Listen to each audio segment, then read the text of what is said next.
Welcome to the 74th episode of Crossing Thin Ice, our podcast series about risk and risk management from an insurer perspective.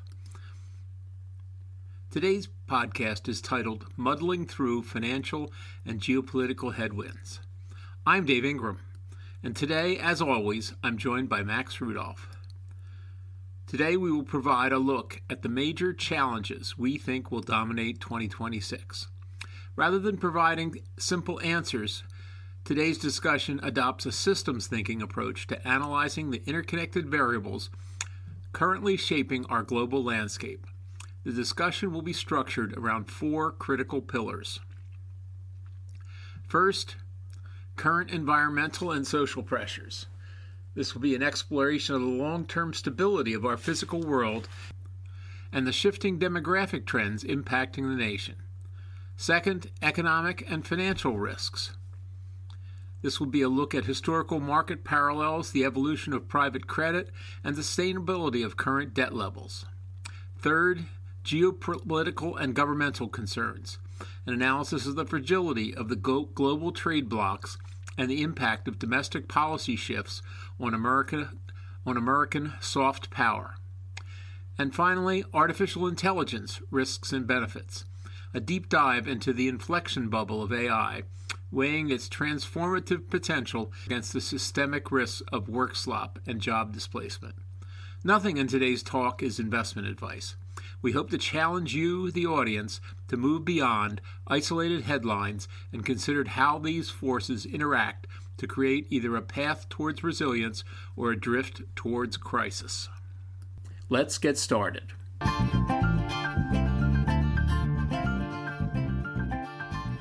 Max, looking at the current landscape in early 2026, how are you feeling about the trajectory of the United States and our ability to navigate the challenges ahead? I must admit that I'm not very hopeful that the U.S. can muddle through the evolving scenario we find ourselves in at this point in January 2026. Although improvements could be made based on transparent negotiation and debate, too many actions are inconsistent and misaligned with successful outcomes. There's plenty of blame to go around, so I'll try to focus on potential risk events and not participants or leaders with my comments, although changes to either would alter actions and outcomes. The environment has been extremely stable over the last 10,000 years, allowing we Homo sapiens to thrive. Our own actions are releasing into the atmosphere long deposited carbon dioxide and other greenhouse gases, raising temperatures, increasing extreme weather events, and ocean salinity. Max, you mentioned the stability of the last 10,000 years is changing. What specific factors are making the future feel so much more uncertain to you right now? Regulations without oversight are of no use, and both are being challenged today, along with science and evidence-based research, making the future more uncertain. While measurement is not perfect, lack of measurement leads to an Oz-type figure telling us what matters and encourages insider trading. Infrastructure, education, and safety nets all provide the stability that enables us to optimize economic growth.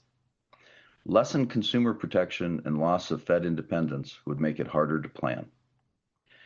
Historically, healthcare improved as science questioned and learned. It's a never-ending process. Looking at our current population trends, what does the data tell us about the sustainability of the U.S. birth rate? The total fertility rate in the U.S. is now about 1.6, the break-even rate of 2.1 needed. But if we eliminate vaccinations and proper care for new mothers, the break-even rate will grow to 3, perhaps even back to the 1900 level of about 4 births per female needed to maintain a stable population. You've hinted at some historical parallels. Do you see any specific similarities between today's market behaviors and the periods leading up to the great crashes of the past? There are financial similarities to events leading up to 1907 and 1929, mostly the entry of private credit and bucket shops similar to today's prediction markets. These groups work around Federal Reserve Bank regulation to increase leverage and speculation, allowing markets to overheat. J.P. Morgan is remembered for saving the economy in 1907 by organizing private banks and offering a rescue package to some, but not all, banks and trusts. In 1929, margin loans were offered for stock purchases by banks and manufacturers like GM and GE. This led to a 10-year global depression. Only wartime government spending created an exit ramp with great suffering. It would be better to avoid these historical examples. The discussion always seems to target Wall Street versus Main Street. They are both part of a complex adaptive system that interacts and reacts to its components. If Wall Street were the only party impacted, it would be better for most people, but bankruptcies of individuals and businesses have a negative impact throughout the country. Small businesses are especially at risk when the rules are constantly changing, as tariffs have shown. I'm typically the last to say it's different this time, but in this case, I believe it is. Beyond just market speculation, what are the structural headwinds that make you believe this current period is uniquely dangerous compared to previous recessions? While there are similarities with previous periods of panic and depression, they did not have debt to GDP levels well above 100%, market ratios at record levels, demographic challenges, health trends moving backwards, and unstable government economic policies. GDP faces a number of headwinds to growth, including demographics and climate change. Fewer are entering the workforce and more are retiring to safety nets that are not sustainably funded. It's expensive and reduces the economic pie when internal policing and external war spending is prioritized. Deporting immigrants, eliminating need-based foreign aid, and discouraging foreign students all weaken soft power arguments and make it less safe to be an American both at home and abroad. Foreign students drive innovation wherever they are encouraged to reside. Technology speeds up change, with artificial intelligence just the latest breakthrough. But it brings challenges too, as we see from data center placement where electricity and water are diverted away from other uses. In this environment of bubbles, how do you distinguish between a simple financial mania and a technology-driven shift like the one we are seeing today with AI? There's two kinds of bubbles. One is driven by mean reversion and leaves only financial losers who got caught up in the mania. The second kind is an inflection bubble, where a transformational technology creates excitement and FOMO trades destroy the last ones in, but leave infrastructure behind. Examples include railroads and the internet rollout, and likely includes artificial intelligence in the near future. As this bubble forms, we will likely see more IPOs and merger activity. I expect a dovish Fed chair to follow Jerome Powell, with inflation rising within a year or two. 2025 was like an episode of a streaming series that builds up the backstory so later shows can advance the storyline. While the year seemed very active, changes to the rule of law, focus on central planning, and disregard for the environment leaves us susceptible to war in all its forms, from civil war to nuclear annihilation. Financially, there's no American dream if it is hard for some groups to work hard and come out ahead. The global economy is fragile, likely to operate less efficiently or break into regional trading blocs. The global supply chain requires military heft for transport that could be reduced or stretched thin. The level of borrowing must be paid back to a reasonable level, much like it was following the Roaring '20s. That may take an economic depression and deflation. For the insurance professional trying to navigate this, what are practical steps that they should be thinking about to protect their company? Here's some ideas I am considering, but please don't consider them investment advice. Individuals should be conservative, reduce leverage, void margin, avoid illiquid assets, and non-transparent vehicles like private equity.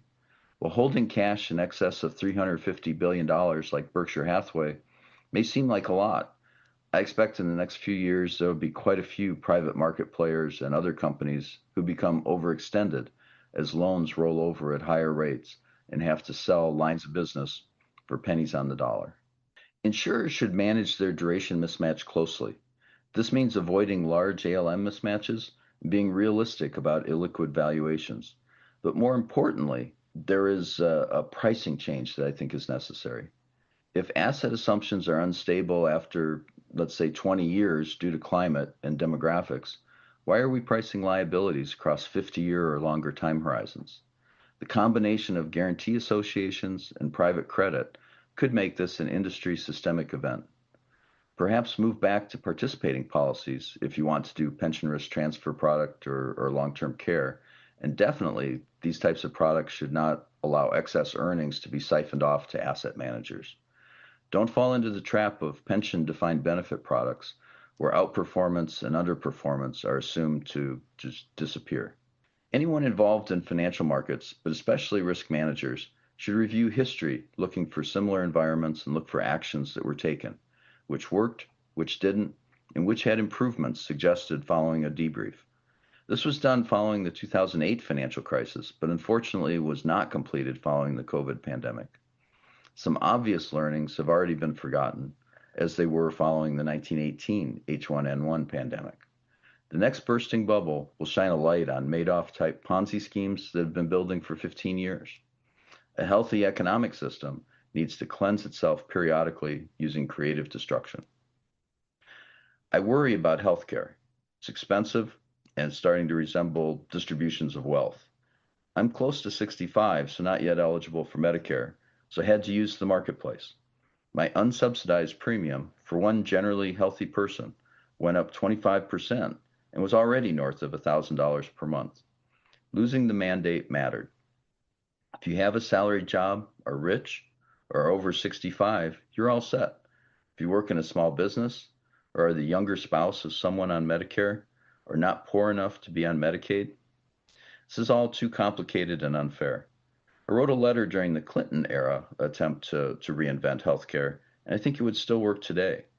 Make preventive medicine free to all. There's still many positive new treatments. GLP-1 medicines seem worthwhile in most respects, but need to continue to be studied for long-term impact.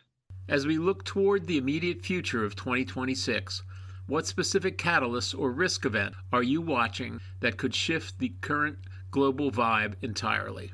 Will 2026 be the year when a climatic event occurs, or a major oil spill, or a war that makes oil transport expensive and changes the overall vibe about the need for action to reduce fossil fuel use and other greenhouse gases? Probably not, but I don't think it's far away, maybe the next 5 years. Government agencies who fight cyber terrorism, plan for pandemics and other risk events have been disbanded. This weakens our ability to respond to a risk event. Financially, I expect sports gambling, meme stocks, and prediction markets all to cause harm soon. Cheating, addiction, and recurring bankruptcies will double down in the next recession. Loose fiscal and monetary policy will eventually lead to higher inflation. The Fed has its hands tied, given the large annual stimulus tied to the deficit, and has more impact on expectations than on actual results. Continually changing the rules reduces the number of businesses until only the largest corporations survive. Geopolitically, I worry when countries think they can determine results in another country. The more a country is stretched thin militarily, the more likely it will be to lose expensive implements of war, perhaps an aircraft carrier or airplanes that manage battlefields from the sky. Money is not unlimited. Speak softly but carry a big stick works only if you don't have to use up your stockpile of sticks. The midterm elections may be a key event in the history of the United States. They are not free and fair, with citizens who are duly elected allowed to serve and provide oversight. I become much more negative about the future of America and will start learning more about the fall of Rome, the end of Alexander's reign, and civil wars everywhere. Worries would include the German playbook from the 1930s that discriminates against specific groups such as certain races, the disabled, and those with credentials and degrees. Some parts of this were discussed in Project 2025 and have already been implemented. I could go on, but we'll stop there. I feel like negative outcomes are closer than ever, but will caution that I've always been early with my prognostications. I ran across a new to me Churchill quote recently. In October 1929, he happened to be in New York during the crash, and he referred to the American speculative machine by saying, "It is not built to prevent crises, but to survive them." That gives me hope.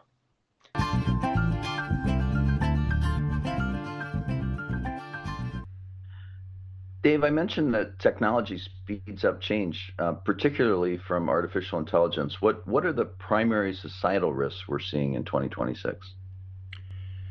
Well, Max, I think that society's impacted by a number of things from AI.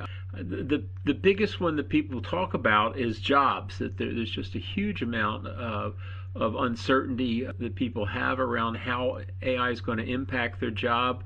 Many people are concerned because there's a lot of discussions saying that AI is going to come and take a lot of jobs. So I think that's the most significant societal concern in the next year is how's it going to affect jobs.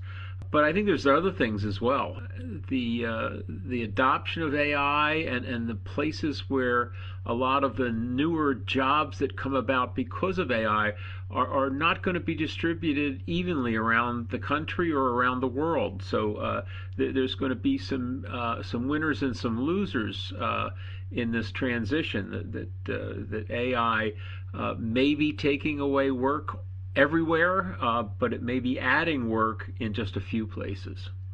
And then there's just the general issues that are there all the time with AI about the fact that it's largely a black box, that the way it was developed, it's really hard to explain where it gets what it says.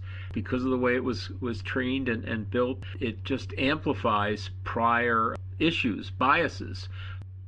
Well, I really find it interesting how many of the topics tied to AI that you talk about that just seem so aligned to enterprise risk management and the concepts that we talk about there. So, Dave, businesses are investing heavily in AI, but what hidden costs or traps are they encountering? Well, I think the biggest trap is the overselling that's going on by the people that are creating the AI models and the people that are selling services around them. You can find 10 or 20 new articles every day talking about how currently AI agents are out there and they're able to do absolutely anything. And the fact of the matter is that they can do absolutely anything poorly. And so that there's just a lot of experience of businesses who have bought into the hype. Managers, executives feel like they have to do something, they try and do something, and it doesn't work out. So that's the biggest trap for businesses is over believing the hype, putting money into it, and just not getting something back. As with any new technology, any new program, there is the kind of typical hockey stick problem with it, is that things get a little bit worse in the short run usually as you're learning a new system, a new platform, whatever.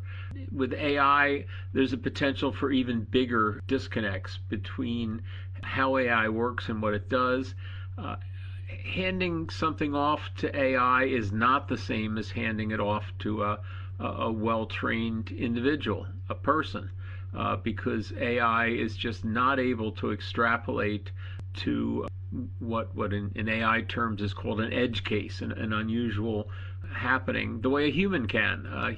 Humans are used to dealing with these edge cases in their own lives all the time, so humans can make a pretty reasonable guess as to how to deal with an edge case if they're trained in how to deal with most of the things. There's also the issue of something that's now got its own name. It's called work slop. And work slop is kind of the mediocre stuff that AI can generate by the dozens or hundreds or thousands of pages. So, and if you want to use any of that, you then have to have people spending a lot of time correcting it. And I think that, again, the overselling here, a lot of people described AI as like reducing time to do things by 90%.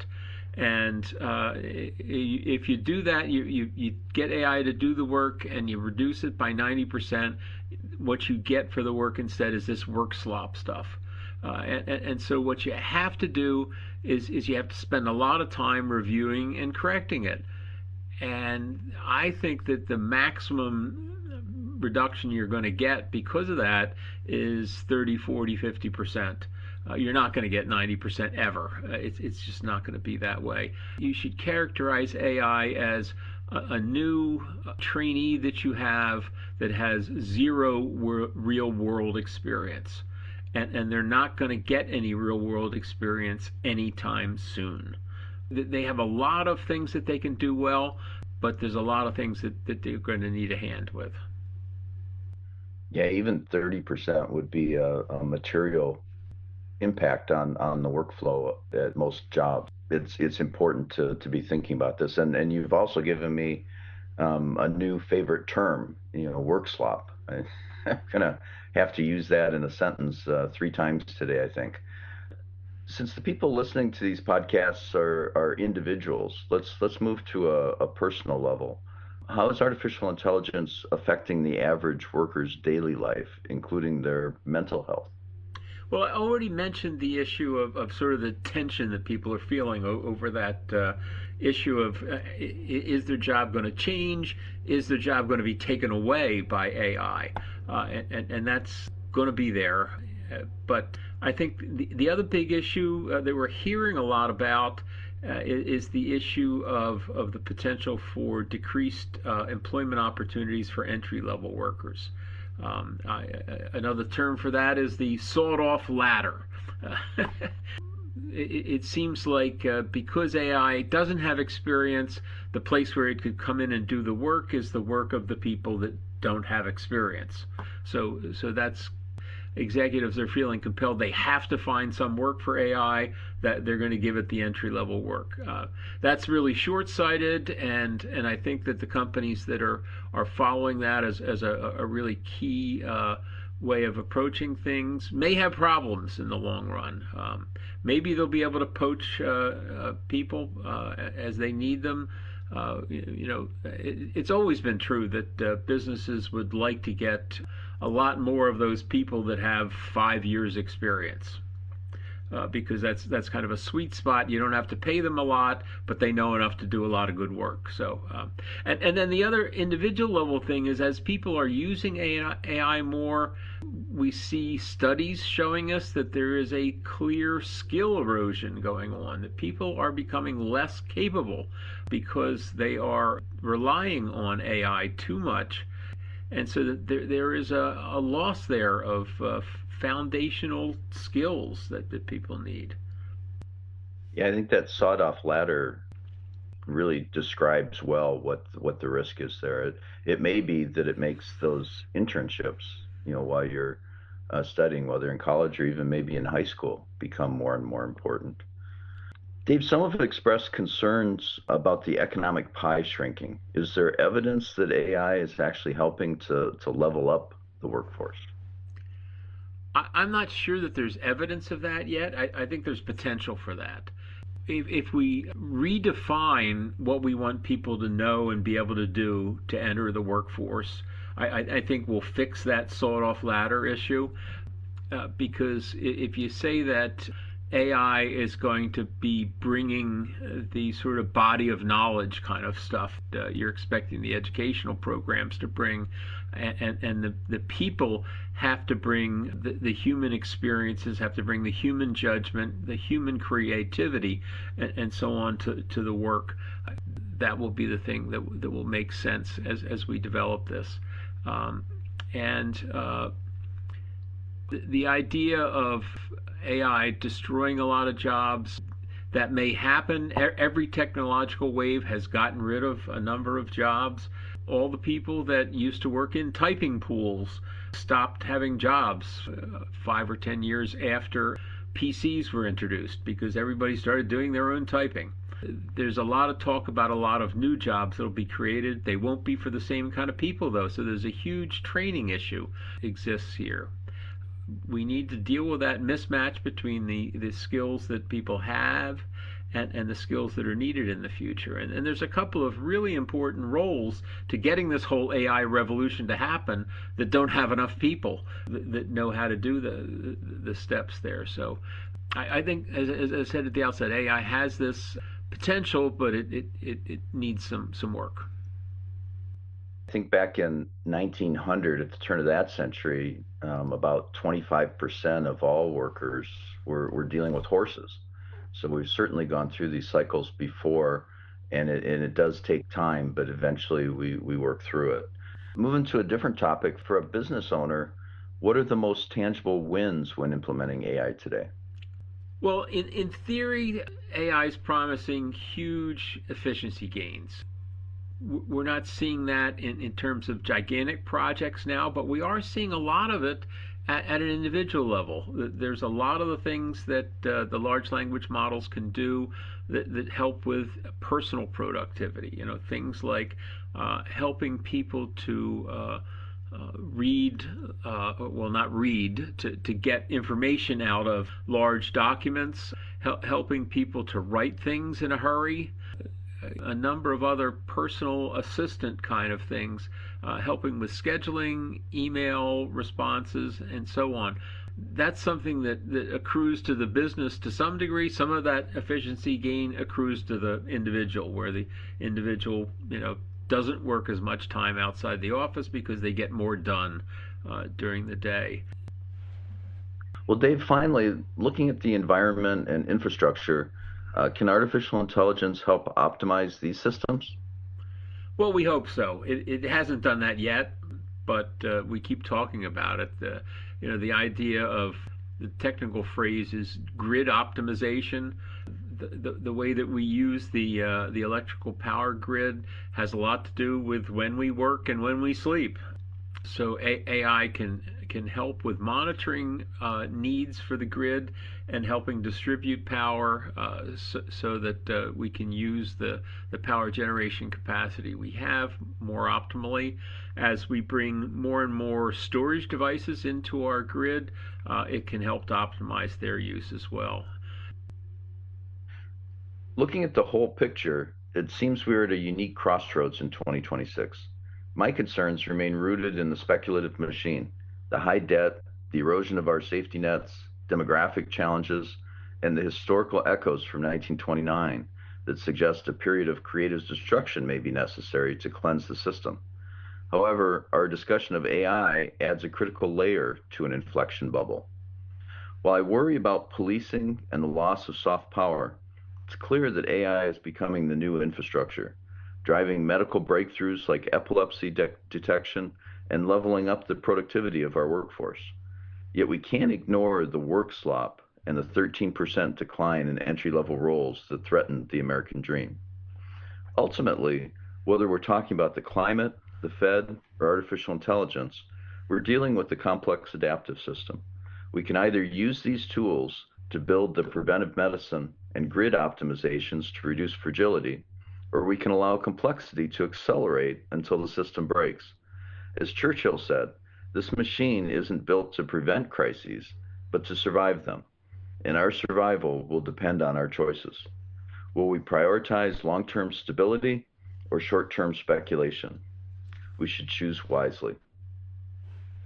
We hope you've enjoyed this episode of Crossing Thin Ice. If you found it valuable, please like, subscribe, and share with your colleagues.